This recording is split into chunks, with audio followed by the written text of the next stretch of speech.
So when you look at your game notes, oftentimes it'll say, with a win. There's a ton of with a wins as we sit here today. With a win, Dylan Cardwell becomes the winningest all-time player in Auburn basketball history. We just call timeout and stop and say that again. With a win, Dylan Cardwell becomes the all-time winningest player in Auburn basketball history. And I don't know if and when that ever gets broken. Like that's that could become a record that doesn't get broke. We didn't think Jalen Williams was the last time, but I just don't know that I could be happier for anybody more than Jalen Williams, who stuck, could have left every time we brought in somebody like a Jabari Smith or somebody, and just competed. And Dylan Cardwell, we talked about it before. So we got a tough task these next few games. And again, I've always taken when I take it one game at a time. I really do. Sometimes I truly can't tell you who the next game is in our league. Usually I know one more, but I don't know what's going on the following week. But when you get down to the end of the season, you start talking about a championship. It's just human nature to start looking at what you got left and what you need to do. And I was stressed out a little bit before the Ole Miss game because I recognized that a veteran ball club like Ole Miss, a team that had beaten Alabama at Alabama, a team that beat this Kentucky team at home, was one of their best wins, for Coach Beard and his program. I knew Ole Miss could come in here and make a bunch of shots, and yet I had said to the team, this might be the easiest of the next four. What do you call Ole Miss an easy win or a top 25 team? It's not going to be easy. All right, so we got it, and now you go. Which one can you get next? Can you break the 2 wins and 31 losses at Rupp Arena record? Can you? Or 2 and 51 in Lexington, Kentucky? I mean, this is just crazy math. And then you look at Kentucky, and they average 91 points a game at home. How many less can we hold Kentucky to have a chance to win? They average almost 20 assists, 19 and a half assists at home. 19 and a half assists, average. They shoot 40% from 3. They make over 10 a game at home. So there's they're having some great pieces. Ortega, I believe it's Owe, and I hate sometimes when sometimes I'll say number 00, and it's not out of disrespect, it's just that I sometimes can't pronounce names properly, and there's nothing worse than pronouncing a great player's name the wrong way, then all of a sudden it gets, when he thinks so little of you, he can't even pronounce your name right. He's the best athlete, might be the best athlete in the league, and an impossible cover. Williams is a dynamic center. The matchup between him and Janai Broom and Dylan Cardwell is going to be just a phenomenal matchup. Getting Lamont Butler back and healthy. He and Denver Jones are the 2 best defensive guards in our league, and so that's going to be an incredible matchup. Brea might be the best shooter we play all year long, and Kentucky's got great depth. And like I said the other night, Mark Pope runs the most sophisticated, complex, 5-out offense in the country.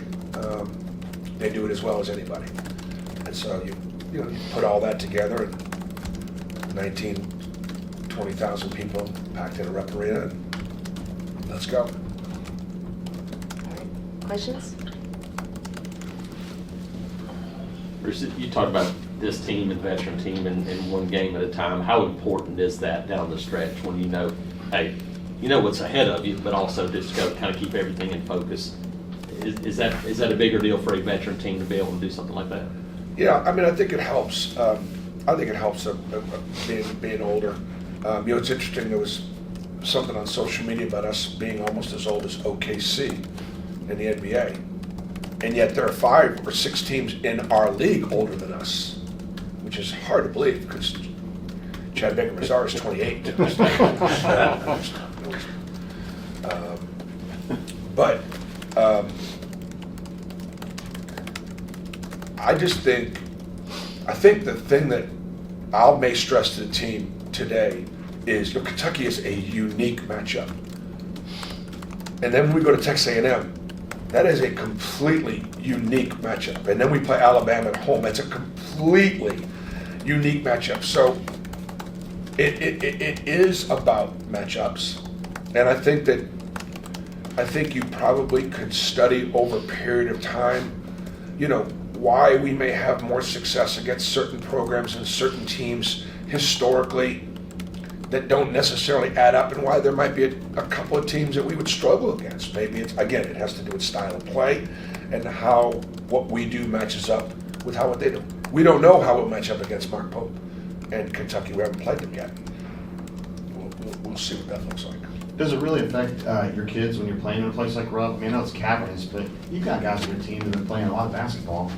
I'm just always trying to figure out why it's been so long since Auburn's won there. Is there something about Rupp that's starting to scare? Well, I think, and I got asked that question before. It's because they've always been great, and we've usually been not great. Yeah. So that's why it's 2-31. But I brought some really good Auburn and Tennessee teams up to Rupp and not won. So, it's their fans know the game. I've never gone to Kentucky where they didn't get a good whistle. That's just. But they've earned it. Like, in other words, I'm sorry, but I feel that way. I do. I feel that way. You put 19,000 people in every single night. You get a nationally ranked team. They're going to get a good whistle at home. They've earned it. Which means you got to go in there and you got to play great. Now we have not lost on the road in the SEC yet. It's almost March. And everybody makes such a big deal about the fact that, it's been said that we can't win away from Neville. They always talk about it. And I'm so proud of our home court advantage at Neville, but so often they equate, like, our success was, well, that's because we win all of our games at Neville, we can't win on the road. That's just not true. And it's certainly not true this year. But it hasn't been true for the last several years. Bruce, you guys have three-point defense, especially limiting three-point attempts. Just what's the key to on defense, being able to run teams off the line and just limiting them, like y'all did against Ole Miss in the second half the other night? Well, I mean, we got great length on the perimeter, and that makes a difference. And within the perimeter of our defensive scheme, obviously it's something that we work hard to try to challenge three-point shots. Look, as long as 3 is worth one more than 2 and 2 more than 1, I'm going to do everything I can to take that away. BB, I know you're always pretty honest with your guys about what's at stake and things like that. Is this a team that's mature enough to where you feel comfortable telling them, when you talk about with a win, all the things that they can accomplish? And I'm sure they obviously understand what's at stake, but do you feel good just putting it all on the line, or do you want them to treat it like it's just one game? No, I think you got to be honest and open about it. I do. And we were before Ole Miss. They understood. We went through the whole scenario of, here's what we got. Here's what we got. I took them down the road. I just took you guys now. And I said, look, we have to win this game. We're going to think about winning the championship, And so they responded pretty well. Now, it's one thing to respond pretty well at home in front of in front of your crowd, and so they'll understand where what we're at. They know that that right now Alabama and Florida are both within range of a championship based on all of our schedules, and the things just got to be played out.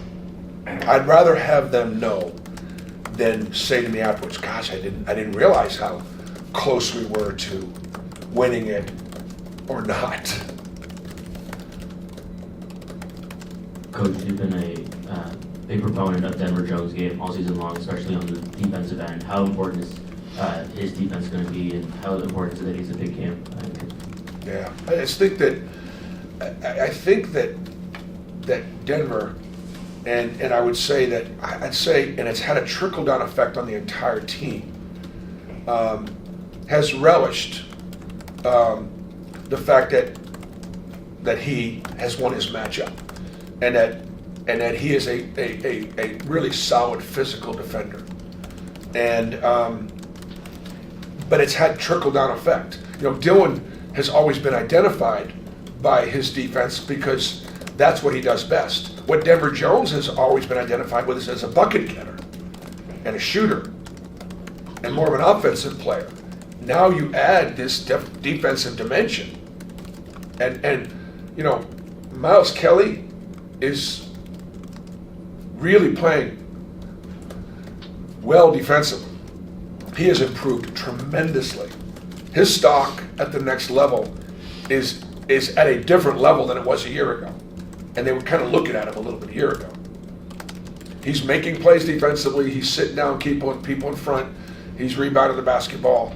And the thing about it that's so very important is so often when you go from this level to the next level, and then you have to start ratcheting up your defense, okay, just to survive, all of a sudden your offense takes a hit.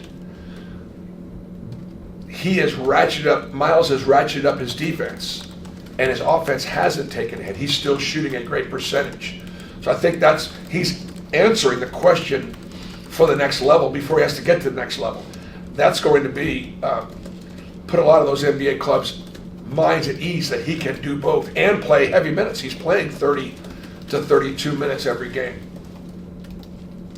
So there's, look, for us to be successful, that defense and rebounding has got to be there every night.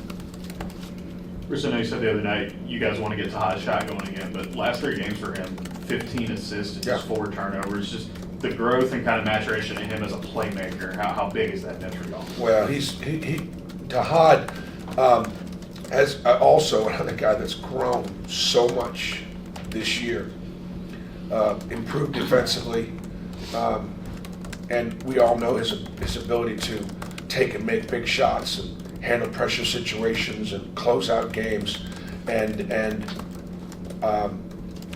I think what's happened is he's had a greater understanding of the offense and where he can get people the ball and the right spots. You just can't put a crystal ball on it and know exactly, based on the matchups. I mean, whoever Butler's guarding is going to be challenged to score and play make.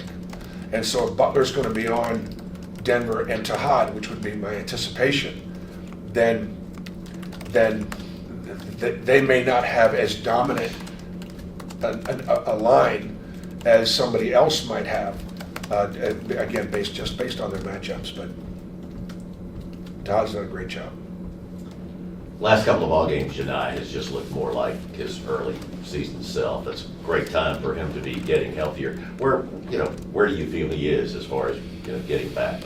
Well, the fact that he's played with greater effort and energy and more productivity on both ends of the floor, he's shooting a better percentage, and he's finishing, and he's got just more pep in his step, means he is getting healthier. And I think Janai is one of our guys that is, even though he's our best player and he's our player of the year, his upside is our upside. That when he plays like this, we get to a different level. How difficult to match up is Ole when you look at a guy that's built like a linebacker. He gets downhill and gets to the free throw line. He plays different than a lot of guys play nowadays. Oh, he's a monster. I mean, Ole is a very tough cover, and he can get downhill. He can make tough twos. He gets to the foul line probably 5th or 6th most of every guard in our league. And guarding without fouling him is difficult. He can make 3-point shot. He'll make incredible defensive plays, blocking shots, and he's got that. He's got that next level athleticism that it's the reason why Kentucky has beaten the 2 teams that have beaten us. They beat Duke. They beat Florida. That's significant that we're playing a team that has done that. And they've got 7 wins over the top 15. That's not just about a matchup.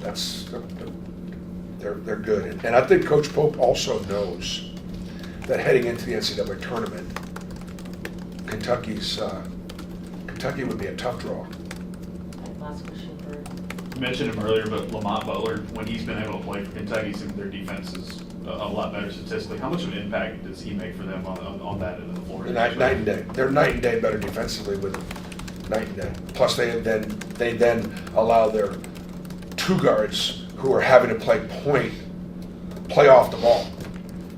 So it's he might not be their best player, but he could be their most valuable player.